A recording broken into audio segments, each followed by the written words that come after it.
चलो स्टार्ट करते हैं। चैप्टर का नाम है सीक्वेंस एंड सीरीज। तो सबसे पहले हम ये देख लेते हैं कि सीक्वेंस होती क्या है और ये भी कि हम इस चैप्टर में क्या क्या करने वाले हैं। तो देखो ज़रा सीक्वेंस क्या होती है। एक कहता है sequence is a succession of a number और term formed according to some rule. यानी क्या होता है सीक्वेंस, एक सक्सेशन होता है किसका, नंबर का, जो कि आप एक रूल के साथ फॉर्म्ड करते हो। जैसे फॉर एग्जांपल 3, 6, 9, ऐसे करके। तो एक रूल है, रूल क्या है कि all are multiple of 3, comma से सेपरेट करके लिख रखा है। तो this is called sequence. The various term occurring in a sequence, the various number occurring in a sequence is called term. जैसे कि पहली टर्म, दूसरी टर्म, तीसरी term, like that. The image of 1, 2, 3 up to n under the sequence, this is generally denoted by this। कहने का meaning हुआ कि first term को A1 से, सेकेंड टर्म को A2 से, फिर A3 से, A4 से और ऐसे nth टर्म को AN से। और ये लिखने का तरीका होता है, सीक्वेंस को इन दो इनक्वालिटी के सिंबल के बीच में डालते हैं तो ये सीक्वेंस को रिप्रेजेंट करता है। तो ये जो है ये फर्स्ट टर्म है, ये सेकेंड टर्म है, ये थर्ड टर्म है और ये फोर्थ टर्म है। ठीक है, this is known as first, second, third term, nth term respectively of the sequence. The nth term is called general term. जो इसकी जो लास्ट टर्म होती है, this is called a general term. हम इसको क्या बोलेंगे, सीक्वेंस की ये एक जनरल टर्म है, जैसे एपी में बोलते थे। जैसे मैंने लिखा, और इसको डिनोट किससे करते हैं, an से। जैसे 2, 4, 6, 10, तो ये एक सीक्वेंस है जिसमें पहली टर्म 2 है और सेकंड टर्म 6 है, थर्ड टर्म 10 और फोर्थ टर्म जो है वो 14 है। रियल सीक्वेंस क्या होती है, sequence whose range is a subset of real R. तो जिसकी आउटपुट जो होगी वो रियल नंबर होगी, उसको आप एक रियल सीक्वेंस बोल देंगे। In other word we can say that real sequence is a function whose domain is a set of natural number but range is consider as R. तो कह रहा है कि रियल जो है ना, रियल सीक्वेंस जो है वो एक फंक्शन है। रियल सीक्वेंस क्या है, रियल सीक्वेंस एक फंक्शन है जिसकी डोमेन तो नेचुरल नंबर है लेकिन आउटपुट जो है वो क्या है, रियल नंबर है। अब मैं तुम्हें इस चैप्टर के अंदर क्या क्या करवाऊंगा, सीक्वेंस सीरीज की डेफिनेशन, अरिथमेटिक प्रोग्रेशन क्या होता है, उसकी जनरल टर्म क्या होती है, sum of n term in AP and arithmetic mean क्या होता है, ज्योमेट्रिक प्रोग्रेशन करेंगे जिसको जीपी बोलते हैं, फिर हम उसके एन टर्म का सम भी करेंगे, ज्योमेट्रिक मीन भी करेंगे, फिर relation between arithmetic means, geometric mean की रिलेशन भी करवाऊंगा अरिथमेटिक मीन के साथ। तो ये सारी चीजें जो है हम यहाँ पे डिस्कस जो है वो करने वाले हैं 1 बाय 1 करके। तो सबसे पहली जो चीज आती है Bhavika, that is called type of sequence. तो सबसे पहले हम क्या सीखने जा रहे हैं, सीक्वेंस का टाइप। तो सबसे पहले है फाइनाइट सीक्वेंस। तो एक ऐसी sequence containing the finite number of term, उसको हम बोल देंगे कि वो एक फाइनाइट सीक्वेंस है। जैसे कि 1, 2, 3, 4, 5 यहाँ पे लिखा इन्होंने 1, 3, 5 और 7। तो यहाँ पे हमारे पास क्या है, हमारे पास फाइनाइट नंबर ऑफ टर्म है। तो हम इसको क्या बोलेंगे कि ये एक फाइनाइट सीक्वेंस है जिसके पास सिर्फ कितनी टर्म है, 4 टर्म है। फिर हमने लिखा कि 2, 5, 8, 11 और 14, ये भी क्या है, ये भी फाइनाइट सीक्वेंस है क्योंकि इसके अंदर सिर्फ क्या है, 5 टर्म है। सिर्फ कितनी है, 5 टर्म है।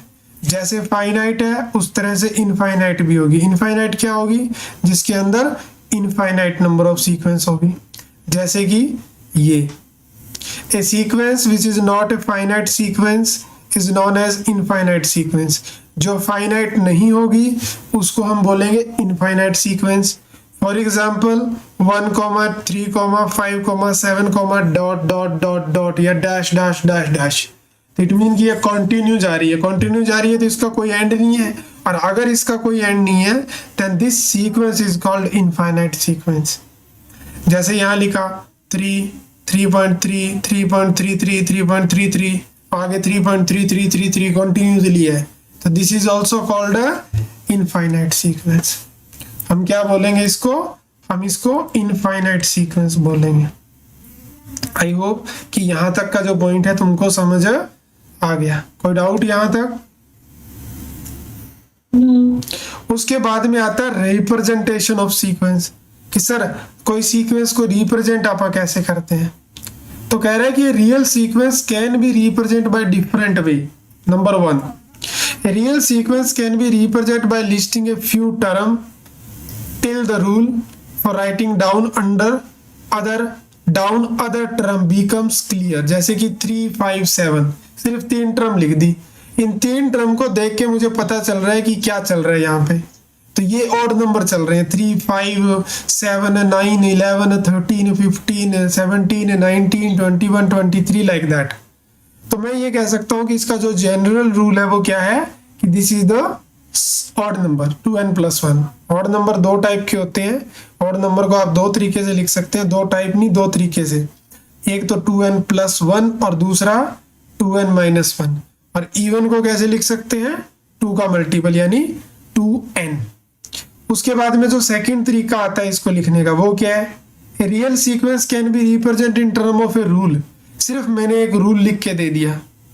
Algebraic formula of writing the nth term of the sequence, जैसे हमने लिखा 1, 3, 5, 7, तो हमने कहा दिस इज ऑड नंबर, तो हमने लिख दिया an = 2n-1। तो अब हम उसको बोलेंगे कि भैया तू n की वैल्यू 1, 2, 3, 4, 5 ऐसे इसमें पुट करता रहियो, आंसर मिलता जाएगा। an = 2n-1, ये एक रूल दे दिया। अगर मैं n की वैल्यू 1 कर दूं तो आंसर 1 आ जाएगा। अगर मैं 2 रख दूं तो 2 × 2 - 1 यानी 3 आ जाएगा। अगर मैं यहाँ 3 रख दूं तो 2 × 3 - 1 5 आ जाएगा। अगर मैं यहाँ पे 4 पुट कर दूं तो 2 × 4 - 1 यानी 7 आ जाएगा। तो दिस इज ए रूल। तो एक तो तरीका है कि आप रूल की तरह लिख दो, एक आप लिस्ट बना दो। तीसरा तरीका है sometime the sequence such that arrangement of the number has not visible A pattern. कई बार क्या होगा, सीक्वेंस के अंदर तुम्हें पैटर्न दिखाई नहीं देगा, no visible pattern, but the sequence can be represent by recurrence relations. मतलब ऐसा कुछ होगा कि कोई चीज बार बार आ रही है, जैसे कि ये 1, 1, 2, 3, 5, 8 ऐसा कुछ, नो विजिबल पैटर्न। अगर तुम देखोगी तो पहले कुछ ऐड नहीं करा, फिर 1 का, फिर 1 का, फिर 2 का, फिर ऐसे 3 का, मतलब कोई सीक्वेंस नहीं मिल रहा। तो इस टाइप की सीक्वेंस ये एक खास सीक्वेंस है। खास बात इसमें क्या है कि पहली 2 टर्म इसमें बराबर है, 1, 1, 2, 3, 5, 8। इसको एक अलग नाम देते हैं। क्यों? ये 2 टर्म बराबर होती है। उसके बाद में ये जो टर्म आई है ये पीछे वाली 2 टर्म का सम करके आई है। जो 3 आया है वो पीछे वाले 2 टर्म का सम करके आया है। जो 5 आया है पीछे वाले 2 का सम करके आया है। तो this type of series is called Fibonacci series, या सीक्वेंस बोलेंगे इसको। फिबोनाची सीक्वेंस बोलते हैं इसको, जिसमें क्या होता है कि जो आगे वाली टर्म होती है वो पीछे वाली 2 टर्म का सम होती है। एक n- जैसे प्लस ले लेते हैं यहाँ पे, तो प्लस लेंगे तो एक तो an और एक an-1, इन 2 टर्म का सम होता है। और n को भी तुम्हें मेंशन करना पड़ेगा > 2, यानी आपको सेकेंड टर्म से स्टार्ट करना है। 2 रखोगी तो 3 मिल जाएगा। तो इसका क्या नाम है? इसका नाम है फिबोनाची सीक्वेंस।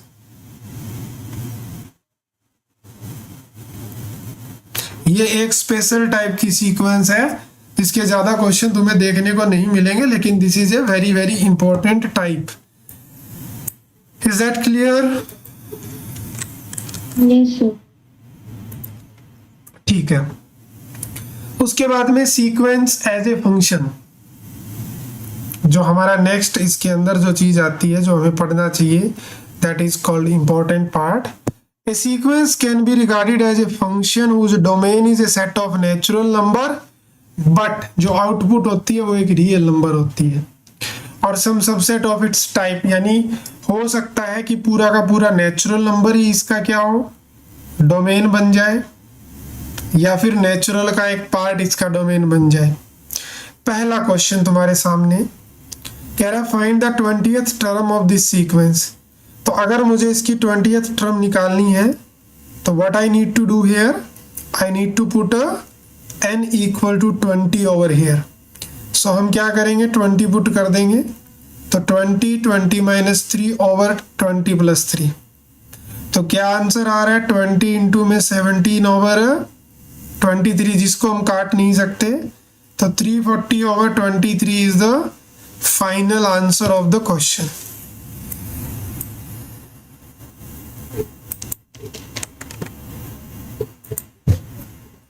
क्या कोई डाउट है?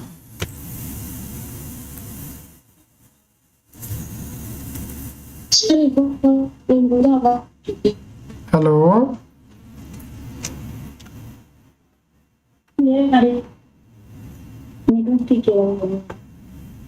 अभी आ रही है आवाज? ठीक है, तो मैं ये कह रहा था कि इस वाले क्वेश्चन को करने के लिए आपको सिर्फ n की वैल्यू 20 इसमें पुट करनी है, तो आपको आंसर जो है वो मिल जाएगा। चलो next question, right the first 5 term of the sequence. इसकी पहली 5 टर्म तुमको फिगर आउट करनी है। चलो इसके लिए तुम क्या करोगी, n की वैल्यू 1 2 3 4 5 ऐसे पुट करोगी। इस क्वेश्चन को फिनिश करो फटाफट, फिर हम आगे बढ़ेंगे।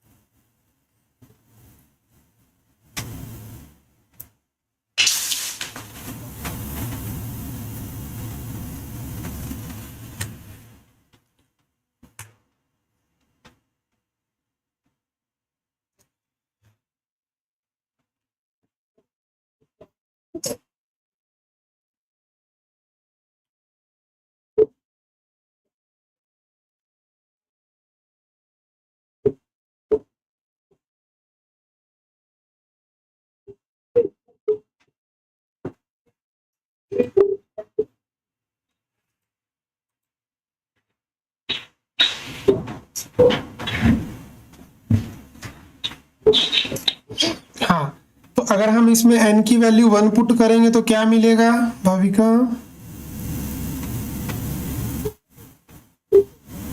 सर 25। गलत जवाब, नहीं है, सॉरी, ये 1 बन जाएगा ना, तो 1 इंटू 25 इक्वल टू 25। ठीक है, अब n की वैल्यू 2 रखो,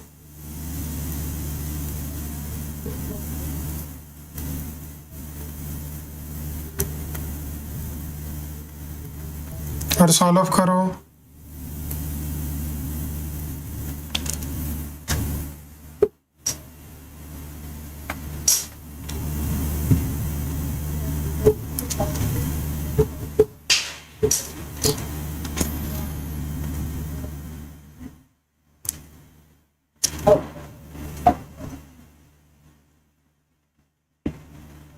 सर -125।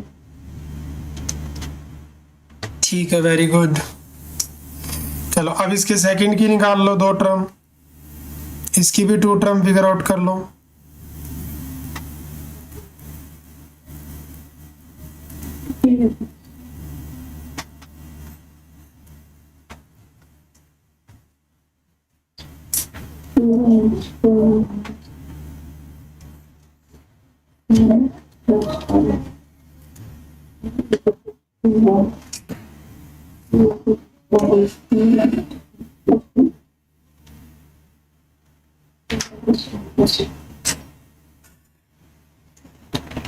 सर -1/2 आ रहा है।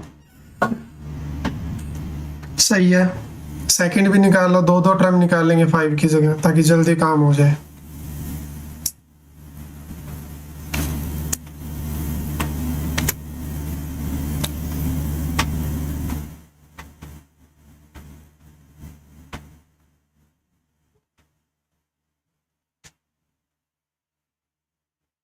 सर 8 आ रहा है, वैल्यू 2 पुट करने के बाद। 8 तो गलत है, सेकंड टर्म दो, दोबारा चेक करो, कुछ मिस्टेक करी है तुमने।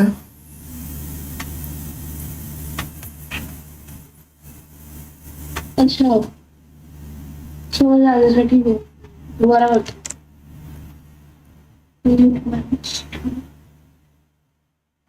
सर 7 आएगी वैल्यू। अब सही है, चलो आगे वाला।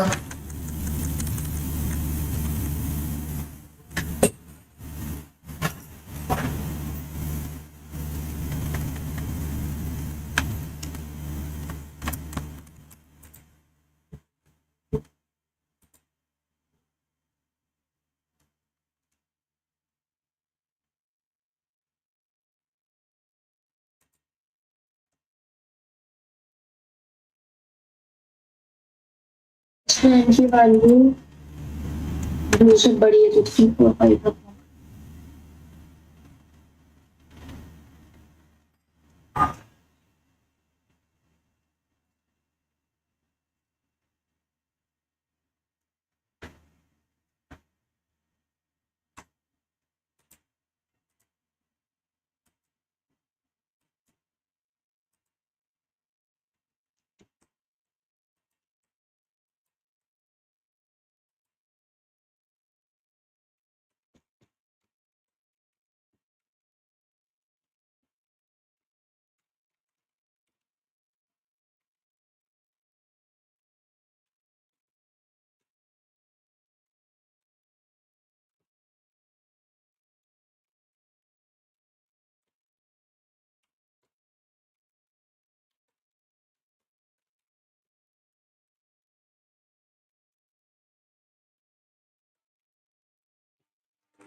हाँ, चलो आगे वाला क्वेश्चन देखो। क्वेश्चन नंबर 3 कह रहा है कि दो टर्म मैं आपको ऑलरेडी दे रहा हूं, एक a1 और एक 2, दोनों उसने दे दी कितनी 1।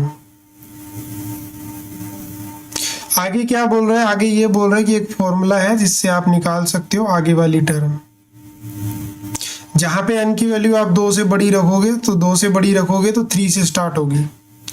तो मैंने इसके अंदर 3 रख दिया तो ये 2 मिलेगा और ये 1 मिलेगा। 2 और 1 की वैल्यू मेरे को पता है जो कि 2 है। ऐसे ही आप 4 निकालो। जब आप 4 रखोगे तो आपको 3 और आपको 2 मिलेगा, तो 3 की वैल्यू 2 और 2 की वैल्यू 1, तो 3 आ जाएगा। अब ये क्या है पता है, इसका मतलब है जैसे कि अगर मैं n को 1 रखता हूँ तो ये 2/1 आएगा। उसके बाद में क्या आएगा, फिर आगे वाली टर्म होगी 3/2, उसके बाद में 4/3, उसके बाद में 5/4। तो ऐसे जो है वो चलता जाएगा।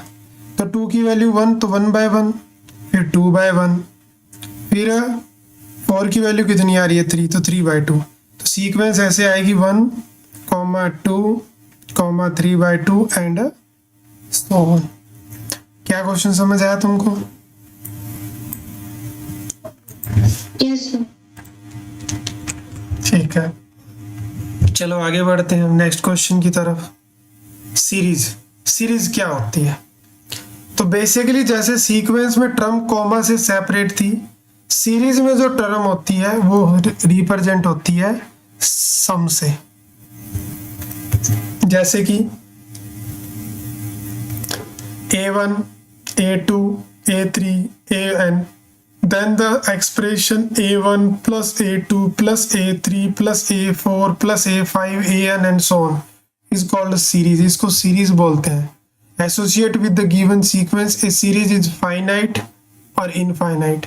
अगर finite number of term होगी तो finite कहलाएगी, infinite number of term होगी तो infinite कहलाएगी। According as a number of term in the corresponding sequence finite infinite होगी। Series can be represented in a compact form is called sigma। आप series को एक कॉम्पैक्ट फॉर्म में लिख सकते हो और ये कॉम्पैक्ट फॉर्म का साइन है जिसको हम सिग्मा बोलते हैं, जो बोलता है सम को रिप्रेजेंट करता है a1 plus a2 plus a3 up to an का। स्टार्ट इसमें कहाँ से कर देते हैं, फर्स्ट टर्म के लिए k लिख दिया 1 टू इन्फिनिटी और अंदर लिख दिया a k। तो जब हम इसको ओपन करेंगे तो इसका मीनिंग होगा a1 plus a2 plus a3 plus a4 a plus 5 like that. जैसे एग्जाम्पल सीक्वेंस का 2 प्लस 4 प्लस 6 प्लस 8 प्लस, हाँ रूल इसमें भी होता है जैसे ये इवन चल रहे हैं 2 4 6 8 ऐसे करके, और ये लिख दिया माइनस भी आ सकता है, जरूरी नहीं है प्लस आए, बीच में माइनस का साइन भी हो सकता है। तो कहता है कि when we use the term sum of series it mean we add all the term. जब हम यूज करेंगे सम ऑफ सीरीज तो उसका मतलब क्या होगा कि we add all the term, तो हम सारी टर्मों को क्या करने जा रहे हैं, उस टाइम ऐड करने जा रहे हैं। ठीक है, चलो अब तुम मुझे एक सीक्वेंस बना के दिखाओगी। बिल्कुल बेसिक सा क्वेश्चन मैं तुमसे करवाने जा रहा हूँ। मैं तुम्हें एक रूल दे रहा हूँ जिससे तुम्हें एक सीक्वेंस को क्रिएट करना है, सीक्वेंस को नहीं, एक सीरीज को क्रिएट करना है। चलो बनाओ। Let the an sequence is this, जहाँ पे a1 की वैल्यू दे रखी है और an की वैल्यू एक फॉर्मूले में दे रखी है। Write the first 5 term of this series.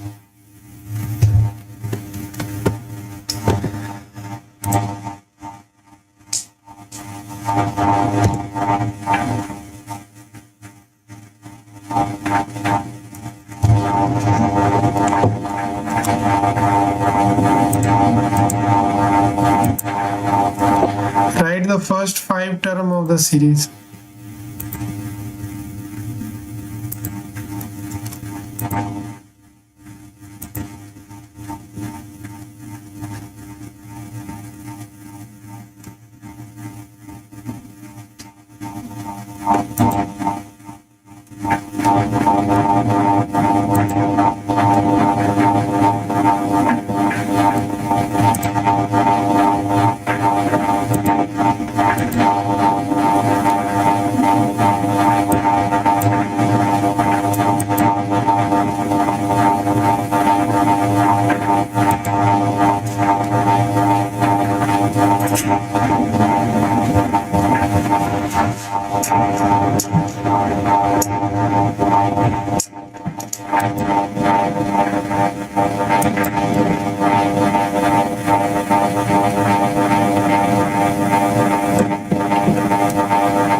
Doing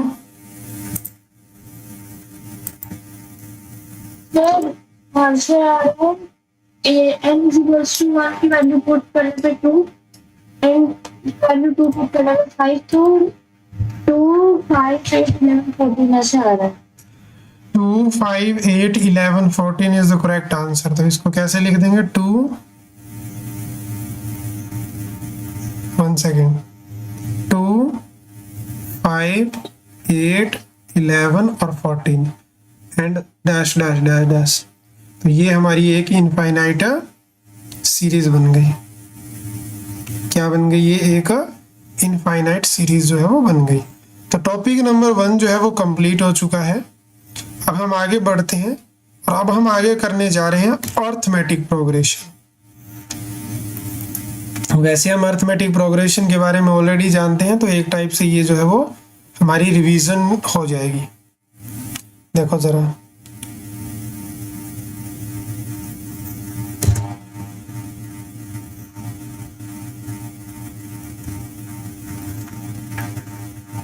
arithmetic progression. It is not necessary that the term of a sequence always follow certain pattern. Those sequence whose term follow a certain pattern or rule is called a progression. उसको हम progression बोलते हैं। जैसे ये, तो we observe that each term is above example formed by adding 2. इसमें सिर्फ 2 add करके हमें term में मिल रही है। तो this type of sequence is called a arithmetic progression, क्योंकि इनमें जो गैप आ रहा है, यानी इसमें जो डिफरेंस है वो कितना है, 2 का है। अगर डिफरेंस 2 का है तो this is arithmetic progression. Arithmetic progression में जो फर्स्ट टर्म होती है वो होती है जैसे लास्ट टर्म होती है वो होती है a plus n minus one into में d। पहली जो टर्म होती है ये a जो होती है ये it is called first term. ये क्या है? फर्स्ट टर्म है। d जो है वो कितना है? कॉमन डिफरेंस है। an जो है यहाँ पे क्या है? लास्ट। सर आपकी आवाज बहुत कट रही है। an जो है वो क्या है? लास्ट टर्म है। अभी भी आवाज मेरी कट रही है क्या? नेटवर्क तो मेरा एक्सीलेंट दिखा रहा है। हेलो सर आपकी आवाज आपकी साइड से बहुत कट रही है। मेरे नेटवर्क मैंने भी चेक किया ठीक चल रहा है।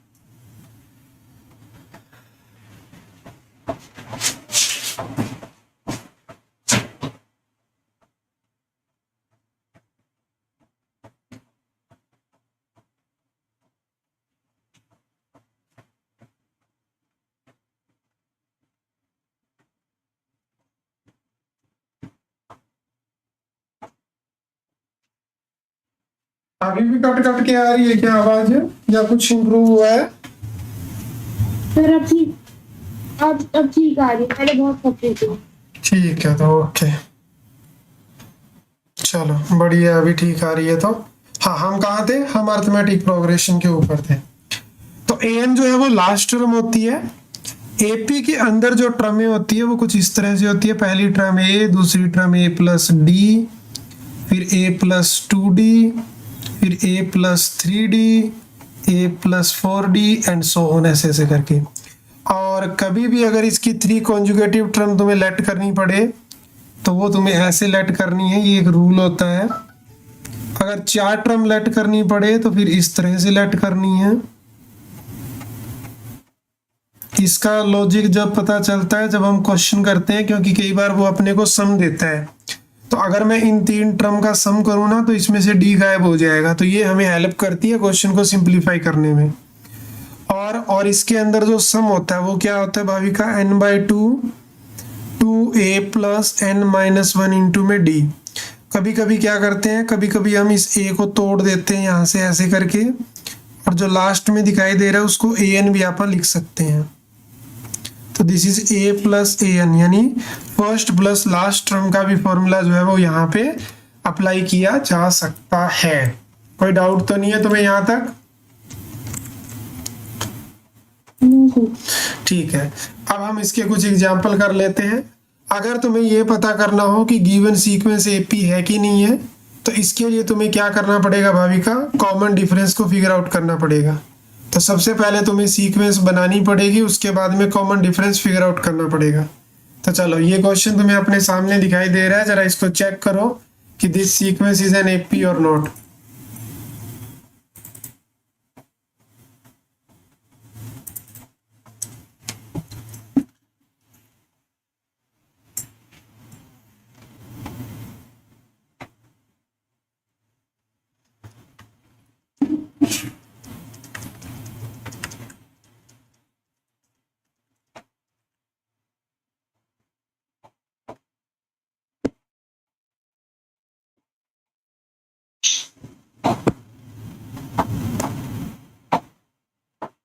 -5 plus 5 equals to 1.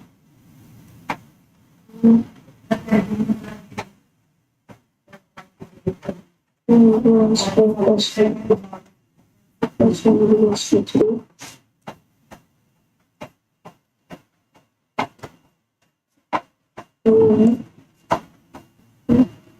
Equals 5 plus 1.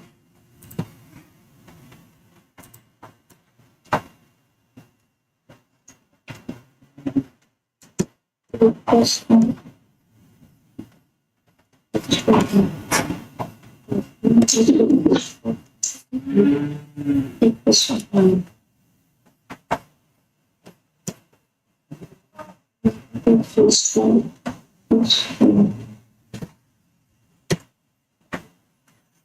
क्या AP बन रही है वो? सर नहीं बन रही। वेरी गुड, ठीक है। चलो आगे बढ़ते हैं। AP के अंदर वैसे हम 10th क्लास में पढ़ चुके हैं, तो मैंने एक ओवरव्यू दे दिया। इस क्लास में जो मेन इंपॉर्टेंट टॉपिक है वो है जीपी। जीपी तुमने आज से पहले कभी नहीं पढ़ी, तो अब मैं तुम्हें जीपी को टीच करने जा रहा हूँ। जीपी का ना फुल फॉर्म होता है ज्योमेट्रिक प्रोग्रेशन। ये एक ऐसी सीक्वेंस होती है जिसमें जो रेशियो होता है ना दो टर्म का, वो सेम चलता है।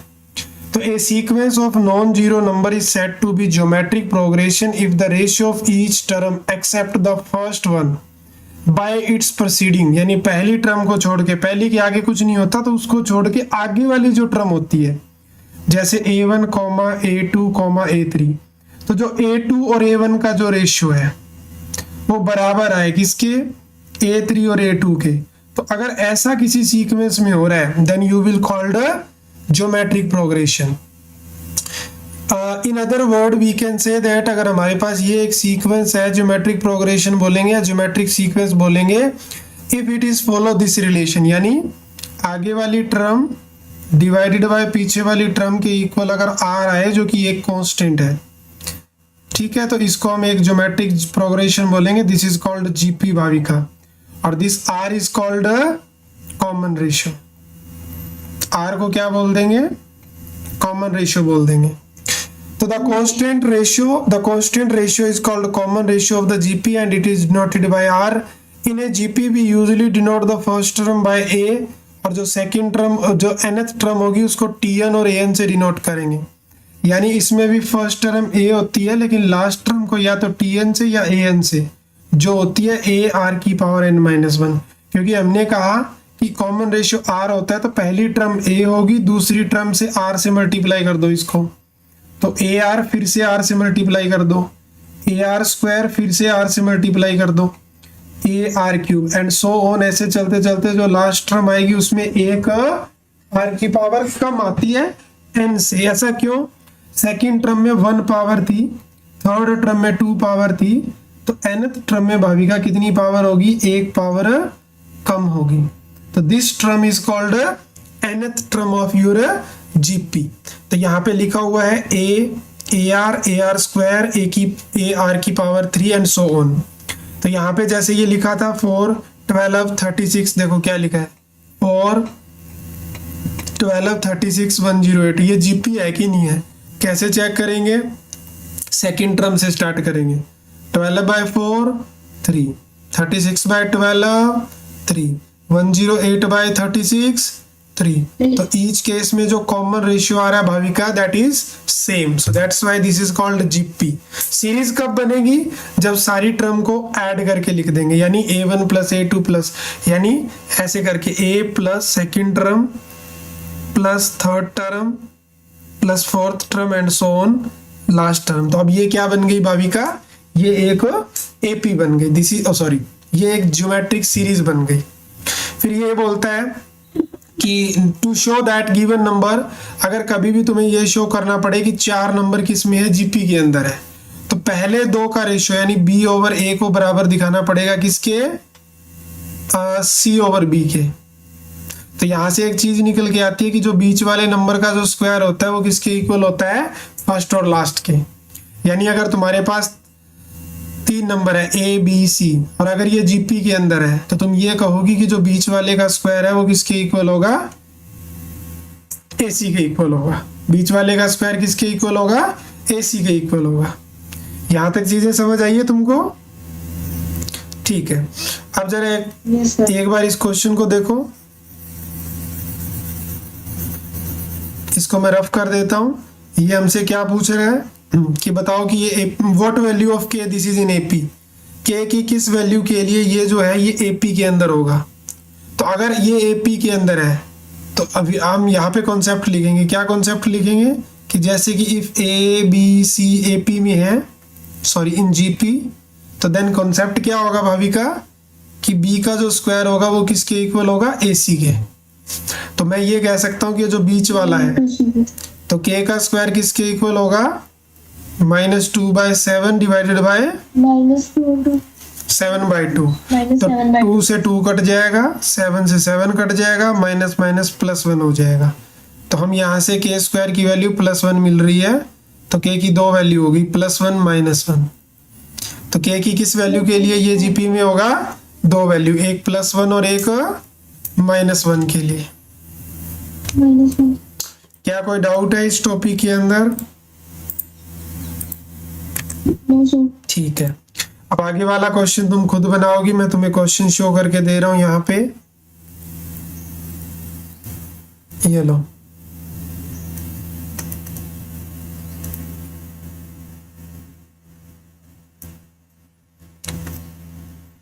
गिवन है कि A, B, C जो है वो किसके अंदर है? जीपी के अंदर है। हाँ, चलो करो इसको कंप्लीट।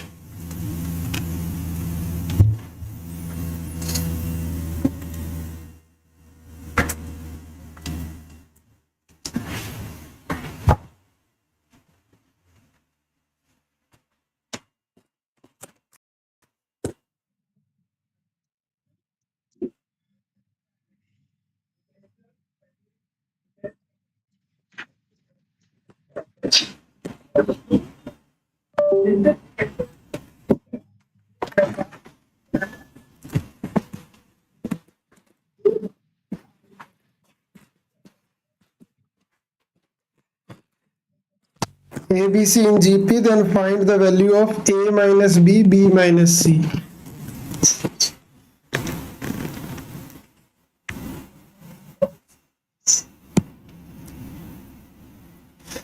तो इसमें ना कंपैरिजन कर लो।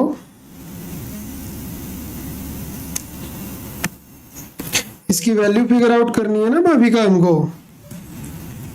तो अगर ये जीपी में होगा देन यस सर। क्या बोलेंगे यहाँ से आप? A by B is equal to किसके होगा? नहीं गलत हो गया ये, आगे वाला मतलब B ओवर A इक्वल होना चाहिए C ओवर B के।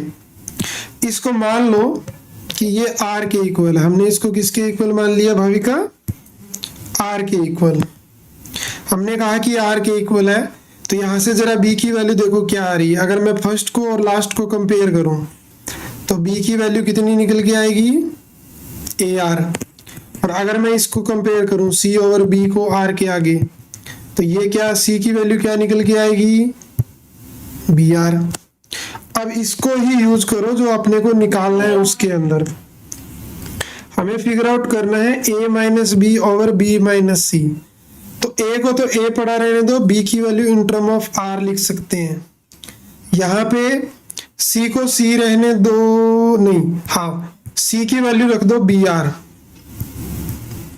तो ऊपर से A कॉमन आ जाएगा और नीचे से भाविका B कॉमन आ जाएगा, और ये दोनों सेम होने की वजह से कटिंग हो जाएगी इनकी।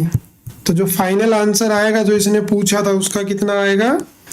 A बाय बी आ जाएगा। कितना? A by B. क्या कोई डाउट है तुमको?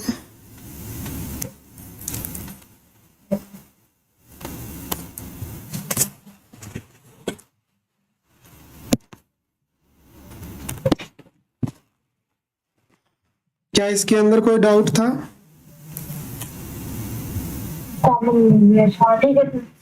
हाँ, तो हमने कहा कि जो जीपी है जिसको हम ज्योमेट्रिक प्रोग्रेशन बोलते हैं, इसकी लास्ट टर्म कैसी होती है भाविका?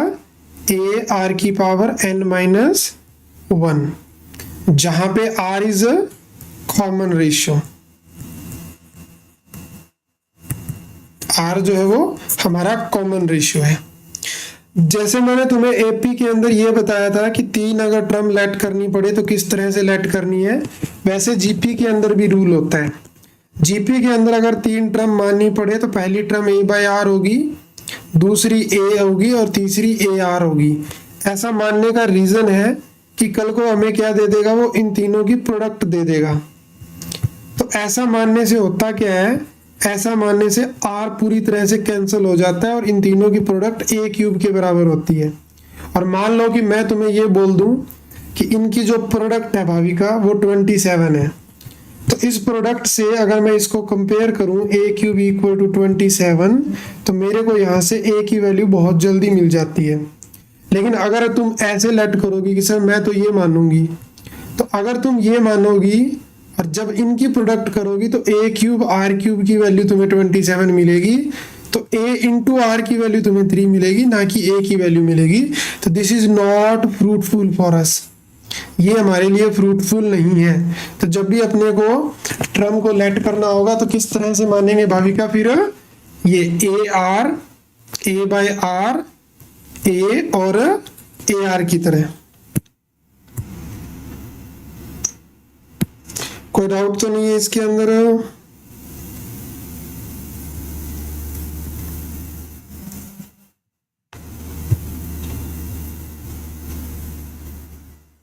यहां तक क्लियर है क्या? No sir. है? Yes sir. तुम नो क्यों बोला था? सर क्लियर है। ठीक है, तो अगर 3 टर्म माननी होगी तो हम किस तरह से लेट करेंगे?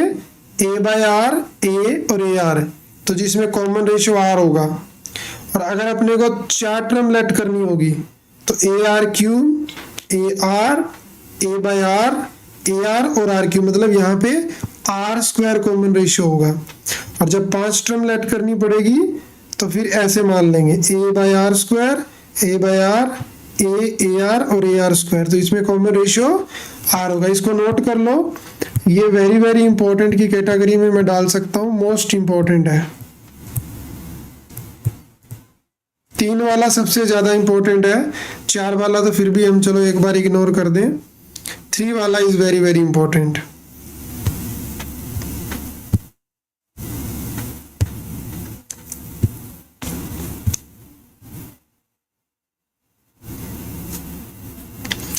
जब नोट डाउन हो जाए मुझे बता देना, फिर हम आगे बढ़ेंगे, प्रॉपर्टी पढ़ेंगे हम ज्योमेट्रिक प्रोग्रेशन की।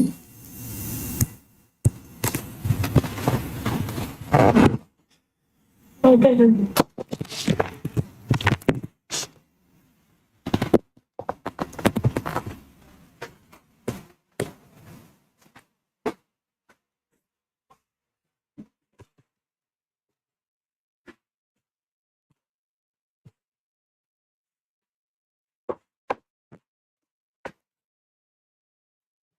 डन? सर लिख रही हूँ, वेट मिनट।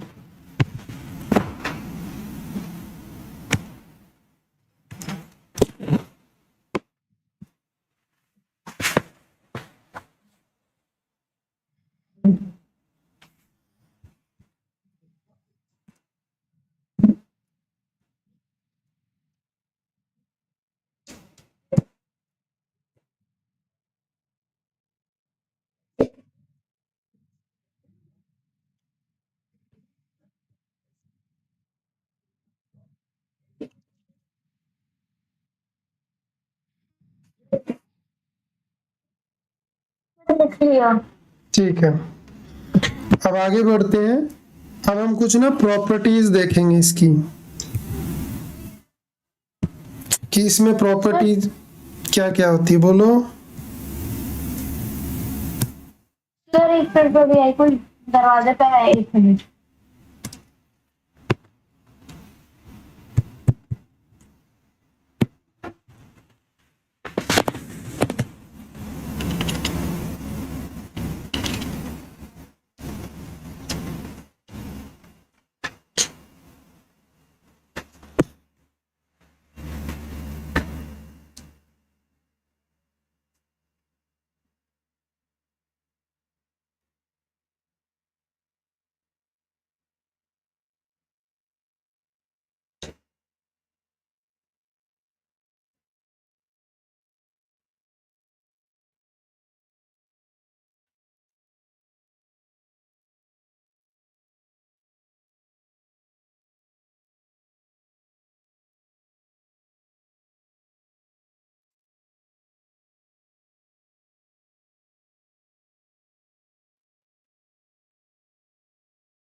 Yes sir.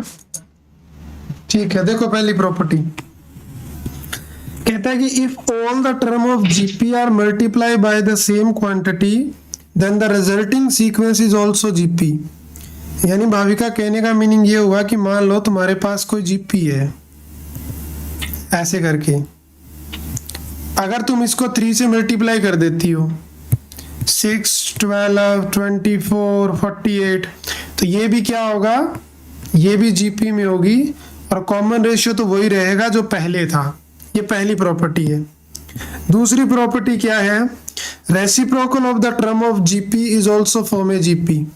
यानी अगर मैं इसका रेसिप्रोकल कर दूं 1/2, 1/4, 1/8 और 1/16, तो ये भी किस में होगा, ये भी जीपी में ही होगा।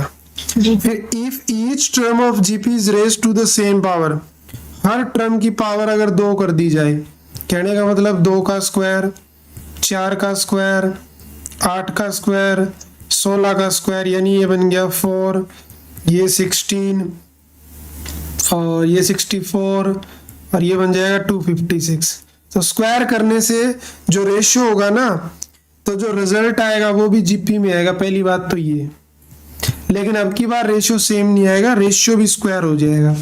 यानी पहले अगर इसमें मैं बात करूं तो 2 आ रहा था कॉमन रेशियो, लेकिन अब वही रेशियो कितना आएगा, 4 आएगा। तो रेशियो जो है वो स्क्वायर हो गया। फिर कह रहा है कि in a finite GP the product of term equidistance from the beginning and from the end is always same and is equal to the product of the first and last term. तो ये तो वही बात हो गई, in a finite GP the product of the term equidistance from the beginning and from the last same and equal to the product of the first and last term. जैसे हमने कहा था कि ए बी कॉमा सी, तो ये कह रहा है कि जैसे ये टर्म है तो इधर से भी सेम है, इधर से भी सेम है, तो वो दोनों जो होगी वो इक्वल होंगी, क्योंकि यहाँ पे सेम ही तो निकल के आ रही है। तो property is also very very important. Property में हमें क्या क्या सीखने को मिला है, प्रॉपर्टी में हमें ये सीखने को मिला है कि अगर हम किसी नंबर से मल्टीप्लाई कर दें तो भी जीपी रहेगी, अगर हम किसी नंबर से सेम स्क्वायर से उसको मल्टीप्लाई कर दे तो भी वही रहेगा, रेसिप्रोकल कर दे तो भी जीपी रहेगी, ईच टर्म की स्क्वायर कर दे तो भी वो क्या रहेगी, जीपी रहेगी। उसके अंदर किसी भी टाइप का कोई चेंज नहीं आएगा, नहीं आएगा। हाँ। nth टर्म में तुम्हें बता चुका हूं।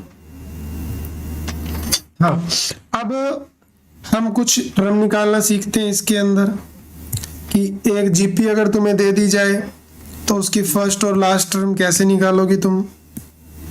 बिल्कुल कॉन्सेप्ट जो है वो एपी की तरह ही है सारा। चलो पहला क्वेश्चन देखो जरा इसको, फाइंड द nth टर्म। अपने को क्या करना है, nth टर्म फिगर आउट करनी है एंड 12th टर्म। अपने को एक जीपी दे रखी है, सबसे पहले तो ये चेक करो कि जीपी है कि नहीं है। जीपी चेक करने के लिए क्या चेक करना है, A2 बाय में A1 इक्वल आए किसके, A3 बाय A2 के। तो A2 बाय में A1 कितना आ रहा है, 18 ओवर -6, जो कितना बनेगा -3, और A3 ओवर A2 कितना आ रहा है -54 बाय 18, ये भी -3 आ रहा है। तो दिस इंप्लाइज कि I can say that A2 over A1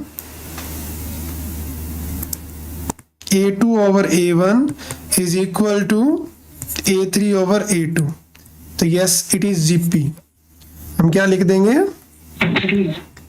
yes it is GP, geometric progression. तो इसकी फर्स्ट टर्म कितनी है भाविका, -6। कॉमन रेशियो आप पहले ही देख चुके हैं। हाँ, तो कॉमन रेशियो कितना आ रहा है अपना, कॉमन रेशियो राशनी रेशियो कितना आ रहा है, -3 आ रहा है। अब ये मेरे से nth टर्म पूछ रहे हैं, तो nth टर्म का फॉर्मूला क्या था जरा बताओ। nth टर्म का फॉर्मूला क्या था, an इक्वल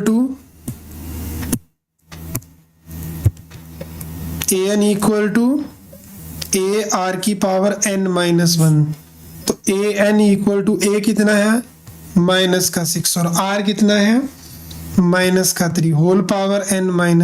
-3। हाँ, अब अगर मैं इसमें 12th टर्म निकालना चाहता हूँ, n इज इक्वल टू 12 अगर मैं निकालना चाहता हूँ तो मैं क्या करूँगा, मैं n को 12 रख दूंगा।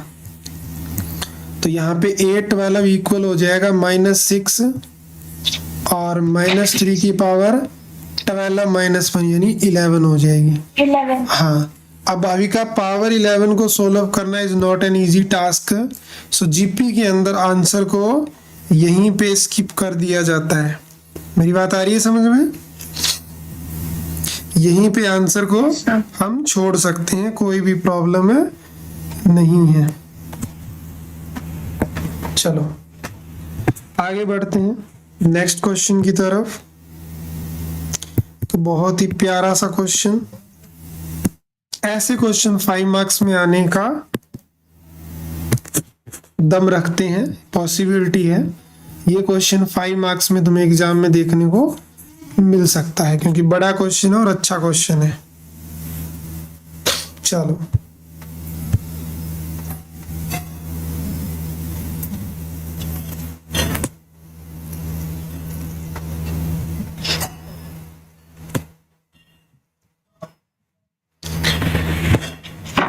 क्या कह रहे हैं कि if the pth and qth term of an GP, pth and qth term of a GP are p and q, खुद इसने बोल दिया pth टर्म कितनी है q है और qth टर्म कितनी है p है। p का मतलब हो गया a p की पावर r की पावर, ए फर्स्ट टर्म हो गई r की power p -1 equal to q, A r की power q -1 equal to p। Then show करो कि p प्लस टर्म जो होगी ना वो इसके इक्वल होगी।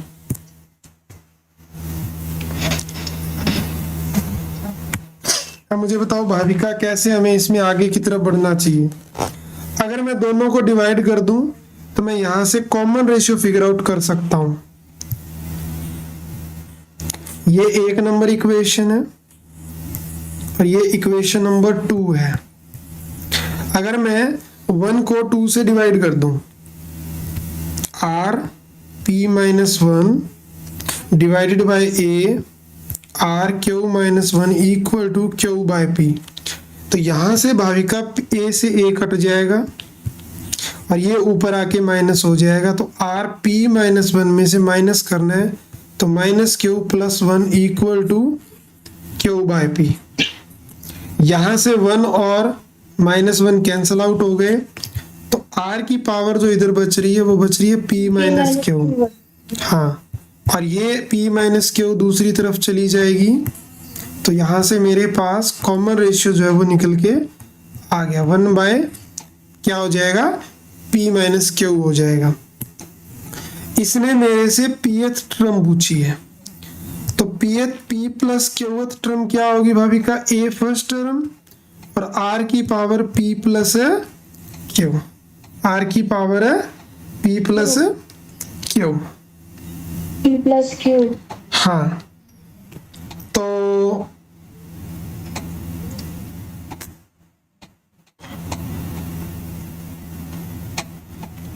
ये तो है हमारे पास इसके अंदर।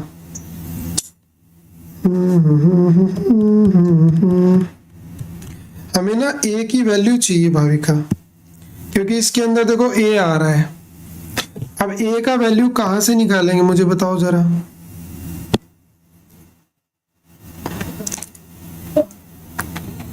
a का वैल्यू कहाँ से निकालूं मैं?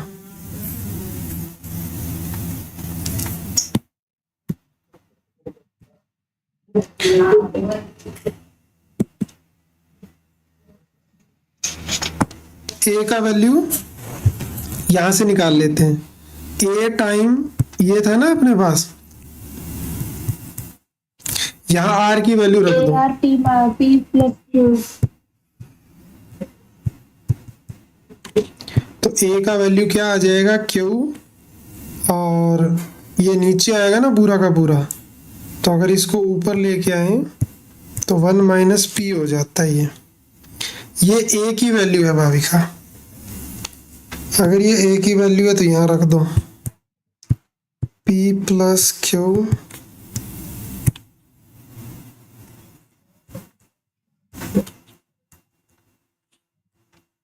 और r की वैल्यू कितनी है ये, तो q ओवर p, और इधर 1/, है और इधर ऊपर है, तो p प्लस क्यू और p माइनस क्यू के इक्वल आ जाएगा। राइट और रॉन्ग? Yes sir. अब इसको सोल्व करना है अपने को।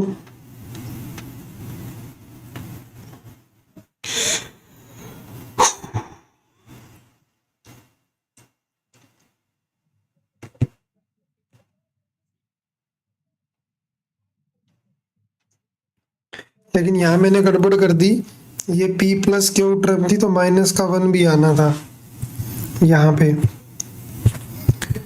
तो अब ये क्या बन रहा है, क्यू बाय में p, 1 minus p, Q by में p plus Q minus p plus Q over p minus Q.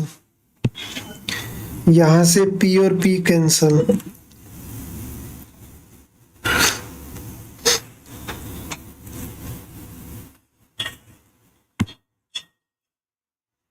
ये बस यहाँ से थोड़ा सा काफी लेंथी हो जाएगा प्रोसेस। क्यू यहाँ पे भी है, क्यू की पावर 1 माइनस पी यहाँ आ रही है, और क्यू की पावर 2 क्यू बन रहा है ऊपर।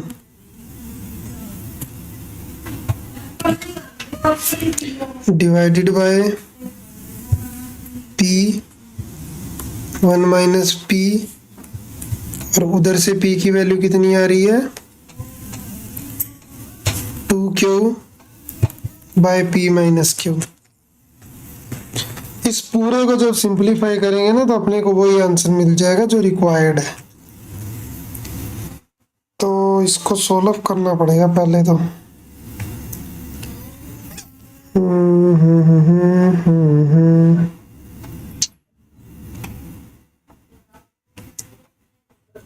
पहले क्यू की पावर सोल्व करो भाविका यहाँ पे। अच्छा एक काम करते हैं, अभी तो क्लास का टाइम हो गया, इसको तुम ना घर पे सोल्व करना, ये एज ए होमवर्क है, ठीक है? सॉल्व कर लेना इसको।